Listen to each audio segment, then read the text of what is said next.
السلام علیکم ورحمۃ اللہ وبرکاتہ۔ اعوذ باللہ من الشیطان الرجیم، بسم اللہ الرحمن الرحیم۔ اللہم صلی وسلم علی نبینا محمد صلی اللہ تعالی علیہ وآلہ وسلم۔ عزیزان من، الحمدللہ سورۃ البقرہ کی 20 آیات ہم نے مکمل کر لی۔ آج انشاءاللہ باذن اللہ ہم آیت نمبر 21 سے اپنے سبق کا آغاز کریں گے، مگر اس سے پہلے ہم گزشتہ سبق کا خلاصہ دیکھیں گے تاکہ دونوں اسباق کے مابین ایک ربط قائم ہو جائے، مضمون واضح ہو جائے اور سمجھنے میں آسانی ہو۔ سورۃ الفاتحہ میں اہدنا الصراط المستقیم کے تحت ہدایت کا مطالبہ تھا۔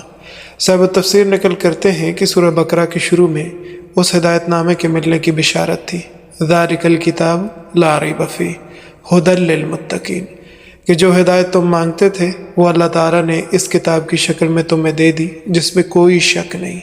پھر اس ہدایت کے متعلق 3 گروہوں کا ذکر ہوا تھا۔ ایک وہ جو ظاہراً باطناً ماننے والا تھا، جن کا تذکرہ قرآن کرتا ہے اولئک ھم المفلحون۔ دوسرا وہ گروہ جو صریحاً کافر تھے، بالکل ماننے کے لیے تیار نہیں تھے، ان کا ذکر قرآن کرتا ہے ان الذین کفروا، اور ان کا انجام ذکر کرتا ہے لہم عذاب عظیم۔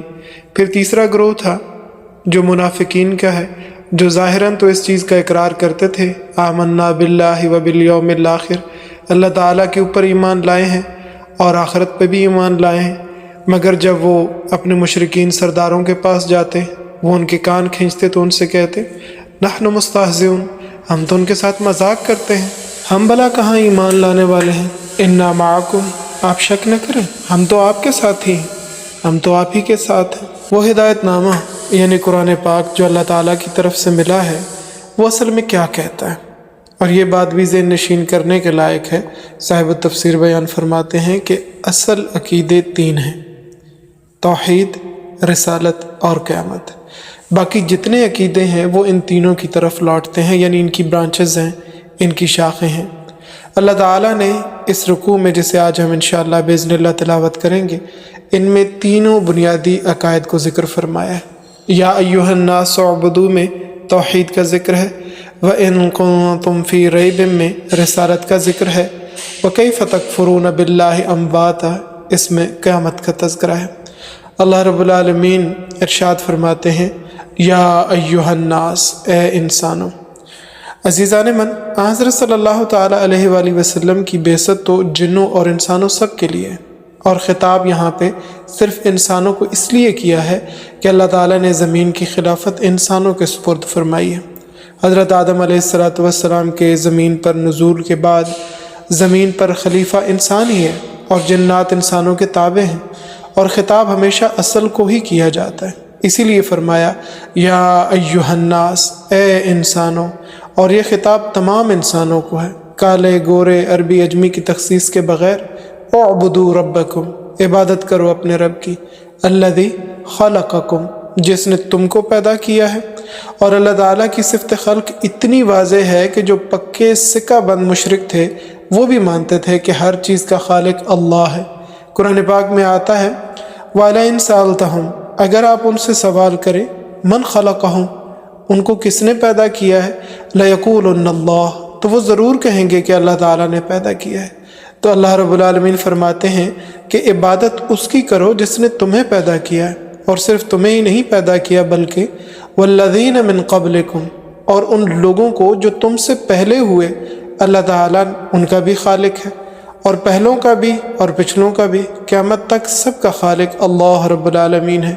اور عبادت کا حکم اس لیے دیا ہے لعلکم تتقون، تاکہ تم بچ جاؤ اللہ تعالیٰ کی گرفت اور عذاب سے۔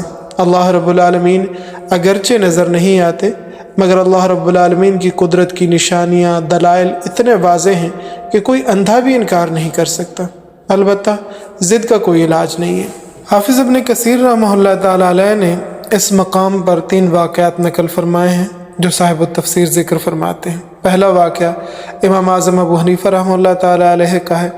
اس علاقے میں کچھ لوگ ملحد تھے جو اللہ تعالیٰ کے ایگزسٹنس پر بلیو نہیں کرتے تھے۔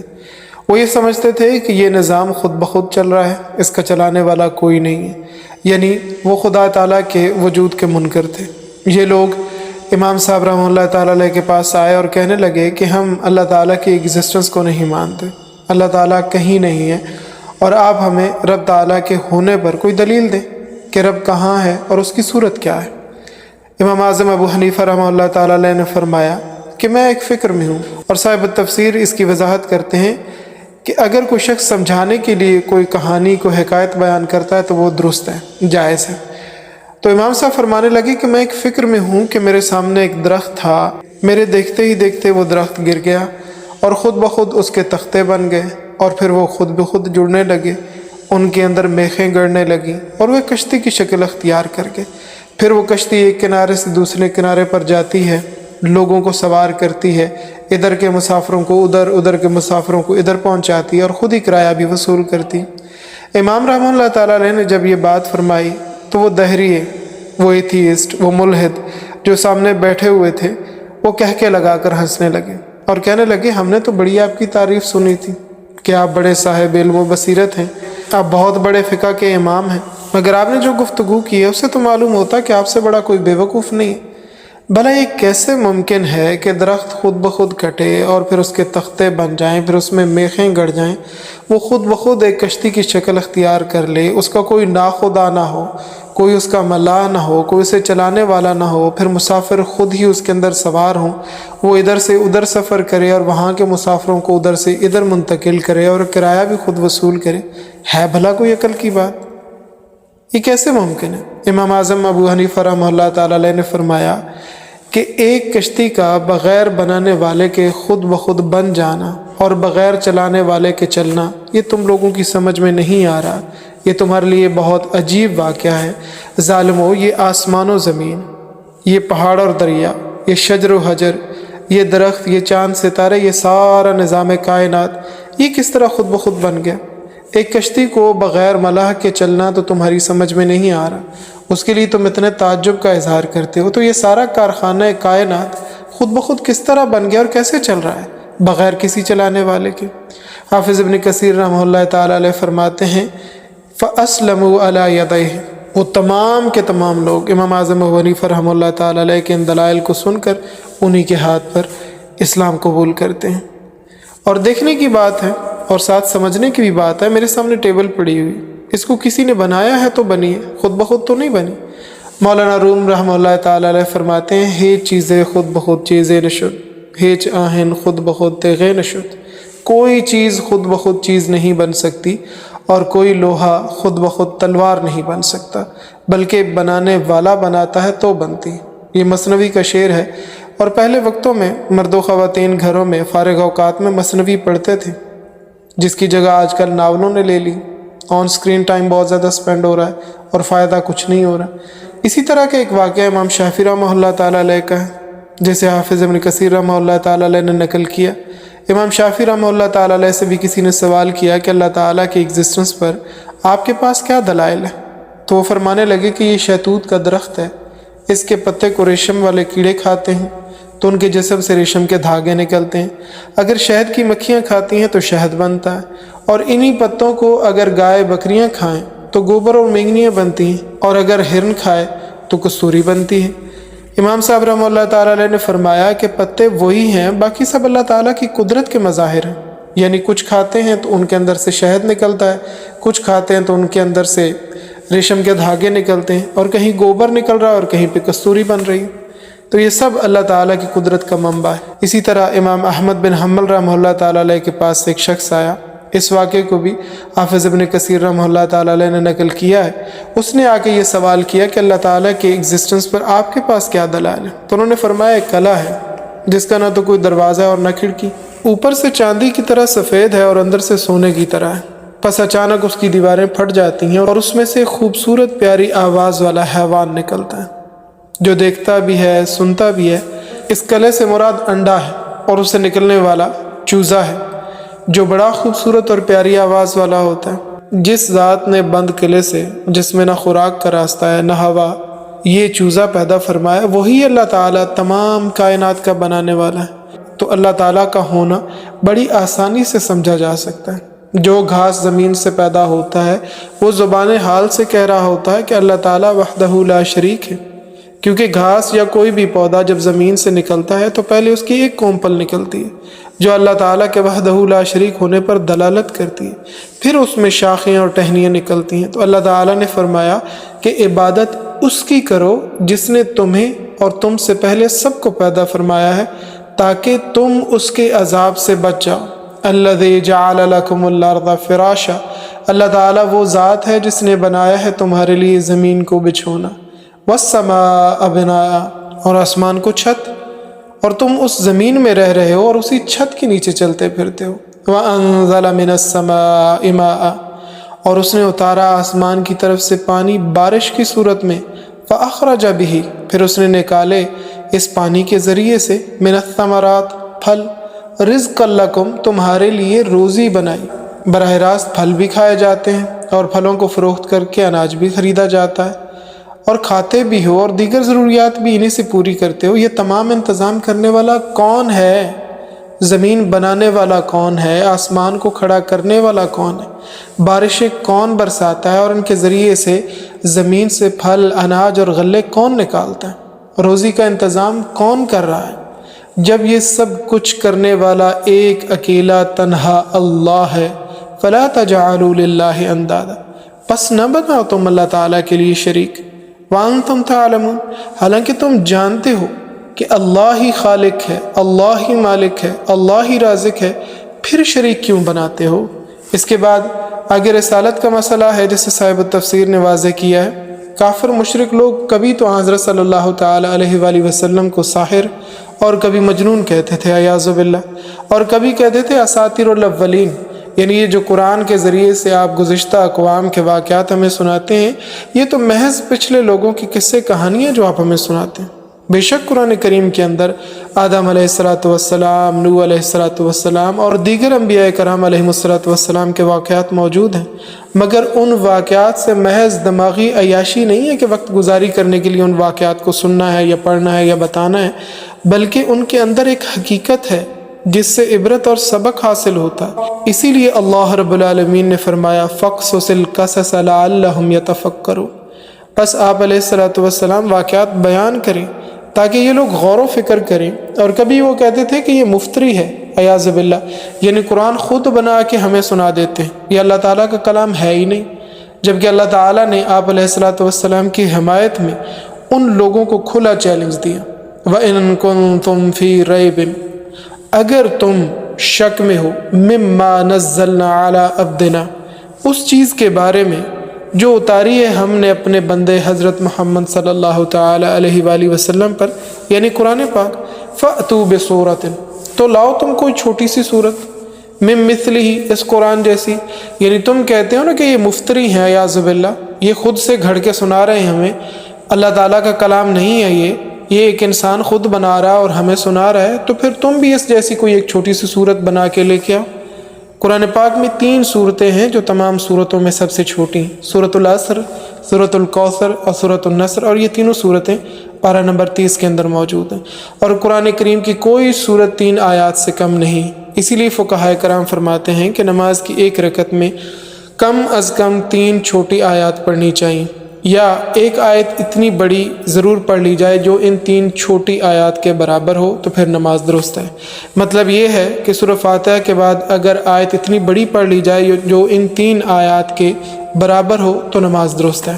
اللہ تعالیٰ نے ان لوگوں کو آپ علیہ السلام کی حمایت میں اور قرآن کی حقانیت کو واضح کرنے کے لیے چیلنج دیا کہ اگر تمہیں اس چیز کے بارے میں شک ہے، یعنی قرآن پاک کے بارے میں جو ہم نے اپنے بندے حضرت محمد صلی اللہ تعالیٰ علیہ وآلہ وسلم پر نازل کیا ہے کہ یہ کلام اللہ تعالیٰ کا نہیں ہے، تو تم اس قرآن کے مثل کوئی چھوٹی سی صورت ہی لے آؤ۔ یہ ان کو اللہ تعالیٰ کی طرف سے آخری چیلنج تھا۔ پہلے یہ چیلنج دیا گیا تھا لَئِنِ اجْتَمَعَتِ الْإِنسُ وَالْجِنُّ عَلَىٰ أَن يَأْتُوا بِمِثْلِ هَٰذَا الْقُرْآنِ لَا يَأْتُونَ بِمِثْلِهِ وَلَوْ كَانَ بَعْضُهُمْ لِبَعْضٍ ظَهِيرٌ، یعنی انسان اور تمام جن مل کر بھی اس قرآن کی مثل لانا چاہیں تو نہیں لا سکتے، اگرچہ یہ ایک دوسرے کے مددگار بھی بن جائیں، ایک دوسرے کی ہیلپ بھی کرنا شروع کر دیں، گویا ساری مخلوق ہی عاجز ہے، سب اکٹھے ہو کر بھی ایسا نہیں کر سکتے۔ اور یہ عاجز کس چیز سے ہیں؟ اس بات سے کہ قرآن پاک جیسا کوئی کلام پیش کر سکیں۔ پھر چیلنج دیا کہ اگر سارے قرآن کی مثل نہیں لا سکتے تو مزید چھوٹ دے دیتے ہیں۔ وہ اس طرح کہ قرآن کریم کی کل 114 صورتیں ہیں، 104 صورتیں تمہیں معاف ہیں۔ فَأْتُوا بِعَشْرِ سُورٍ مِثْلِهِ، بس اس جیسی 10 صورتیں ہی بنا کر لے آؤ، تو معلوم ہو جائے گا کہ یہ اللہ تعالیٰ کا کلام نہیں ہے بلکہ انسان بھی اس جیسا کلام پیش کر سکتا ہے، مگر کوئی بھی اس چیلنج کا جواب نہ دے سکا۔ پھر آخر میں یہ چیلنج دیا گیا کہ چلو ایسا بھی نہیں کرتے تو قرآن جیسی کوئی چھوٹی سی صورت ہی لے آؤ، اور پہلے تو انسانوں اور جنوں کو چیلنج تھا، پھر فرمایا وَادْعُوا شُهَدَاءَكُم مِّن دُونِ اللَّهِ، یہاں شہید کے معنی مددگار کے ہیں، تو اس سے معنی یہ لیا ہے صاحب التفسیر نے کہ بلا لو اپنے امدادیوں کو، اپنے ہیلپرز کو، اللہ تعالیٰ کے علاوہ جتنے بھی تمہارے مددگار ہو سکتے ہیں، چاہے وہ انسان ہیں، جنات ہیں یا فرشتے، ان سب کو بلا لو۔ ان کنتم صادقین، اگر تم اپنے اس دعوے کے اندر سچے ہو کہ یہ اللہ تعالیٰ کا کلام نہیں ہے تو ان سب کو بھی اپنے ساتھ شامل کر لو، اور کوئی ایک چھوٹی سی صورت قرآن پاک جیسی لا کے سامنے لے آؤ۔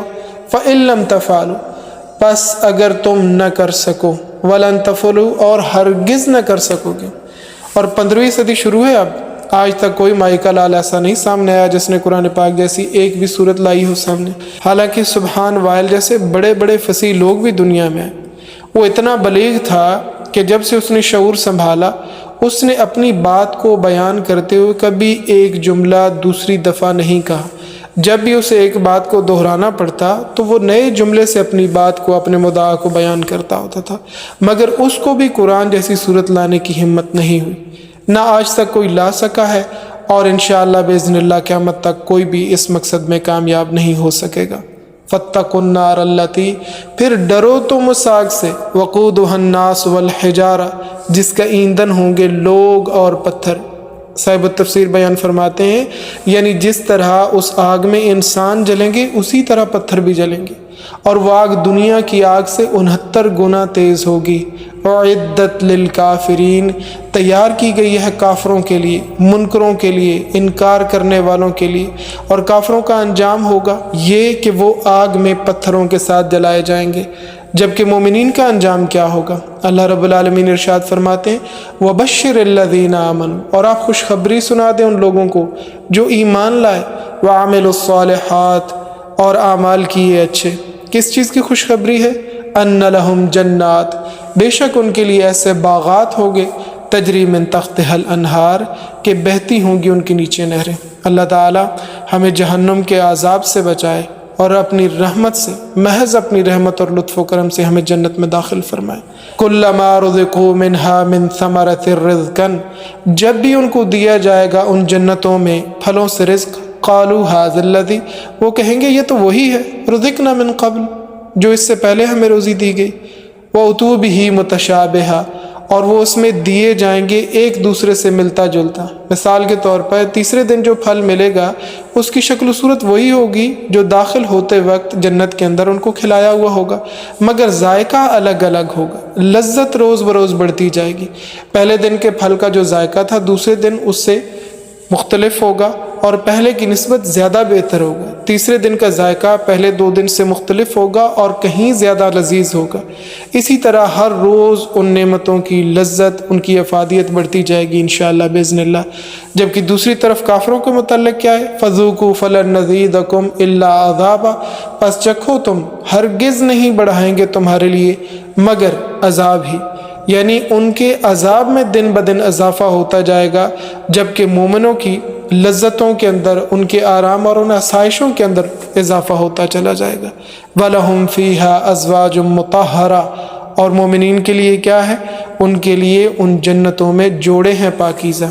ایمان والوں کو وہاں پر جنتی بیویاں ملیں گی اور دنیا والی عورتیں بھی ملیں گی جو دنیا کے اندر نیک اعمال کر کے جنت میں پہنچائی جائیں گی، وہ ان حوروں سے زیادہ درجہ رکھتی ہوں گی۔ حدیث پاک میں آتا ہے کہ دنیا والی عورتوں کو حوروں سے کہیں زیادہ جنت کے اندر حسن ملے گا، کیونکہ جنت کی حوریں کوئی کستوری سے پیدا ہوئی، کوئی عنبر سے پیدا ہوئی، کوئی کافور سے اور کوئی زعفران سے، مگر یہ خاکی مخلوق، یہ دنیا کی عورت، اس کا حسن اور اس کا درجہ ان سے کہیں زیادہ ہوگا۔ اور وجہ کیا ہوگی؟ یہ عورتیں جواب دیں گی لصلاتنا وصیامنا، ہم نمازیں پڑھتی تھیں، ہم روزے رکھتی تھیں، اس وجہ سے ہمیں یہ مقام ملا ہے، اور یہ جواب کب دیں گی؟ جب وہ ان سے مکالمہ کریں گی کہ ہم تو ان اچھی چیزوں سے پیدا ہوئی اور تم مٹی سے پیدا کی گئی، مگر تمہارا حسن ہم سے کہیں زیادہ ہے، وجہ کیا ہے؟ تب یہ جواب دیں گی لصلاتنا وصیامنا، ہم نمازیں پڑھتی تھیں، ہم روزے رکھتی تھیں، جبکہ تم صرف یہاں پہ تھیں، تم پر ایسی کوئی آزمائش، ایسی کوئی پابندی نہیں تھی، تو دنیا والی عورتوں کو نمازوں اور روزوں کی برکت سے اور دین کے سلسلے میں اٹھائی جانے والی تمام مشقتوں کی صورت میں ان حوروں کی سرداری ملے گی، اور ان کا حسن و جمال ان حوروں کے حسن و جمال سے کہیں زیادہ ہوگا۔ مگر شرط کیا ہے؟ شرط یہ ہے کہ مومن ہو، کیونکہ آخرت کی کامیابی کے لیے ایمان شرط ہے۔ اللہ تعالیٰ نے اپنے فضل، کرم اور مہربانی سے عورتوں کو سہولت عطا فرمائی ہے۔ وہ بڑی خوش قسمت ہیں جن کے خاوند نماز روزے کے پابند ہوں، اور یہ ان کی خدمت کرتی ہیں، ان کے لیے کھانا بناتی ہیں، ان کو کپڑے فراہم کرتی ہیں، خاوند کے گھر، مال اور عزت کی حفاظت کرتی ہیں، تو یہ خاوند کے ثواب میں برابر کی شریک ہیں۔ اللہ رب العالمین ہمیں صحیح دین سیکھنے، سمجھنے اور اس کے اوپر عمل کرنے کی توفیق اور اسباب عطا فرمائے۔